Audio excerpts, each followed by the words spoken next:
Rejected سے respected کا سفر۔ ندی نالوں میں بہتا ہوا پانی استعمال کرنے کے بعد ٹھکرا دیا جاتا ہے۔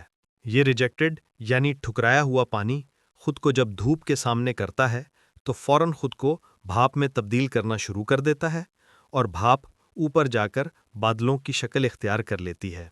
پھر جب لوگوں کو بارش کی ضرورت ہوتی ہے اور بارش کا امکان نظر نہیں آتا تو وہ دعائیں مانگتے، بارش کے لیے گڑ گڑاتے ہیں، لیکن ان کے شعور میں یہ نہیں ہوتا کہ جس بارش کی صورت پانی برسنا ہے یہ وہی ہے جسے وہ ریجیکٹ کر چکے ہیں۔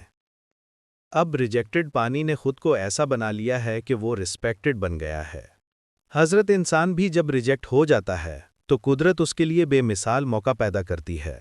وہ چاہے تو ان مواقع کو استعمال کرتے ہوئے ریجیکٹڈ سے رسپیکٹڈ بن سکتا ہے۔ یہاں پر میں آپ کو ایسا موقع بتاتا ہوں جو کہ کامیابی کا راز ہے، اور بے شمار لوگ اس موقع کو استعمال کرتے ہوئے ترقی کے زینے طے کر چکے ہیں۔ جب ریجیکٹ ہو جاؤ تو دعا والا موقع استعمال کر کے رسپیکٹڈ حاصل کر لو۔ جب جنگ ہار جاؤ تو دعا والا ہتھیار استعمال کر کے جنگ کا پاسا پلٹ کر جیت جاؤ۔ حالات کے بھمر میں جب تمہاری زندگی کی کشتی ہچکولے کھائے تو دعا کے سہارے اپنا بیڑا پار لگاؤ۔ سمجھدار لوگ مصیبت و مشکل کے ٹائم یہ ہتھیار و موقع استعمال کرتے ہیں، پھر موج سے زندگی گزارتے ہیں۔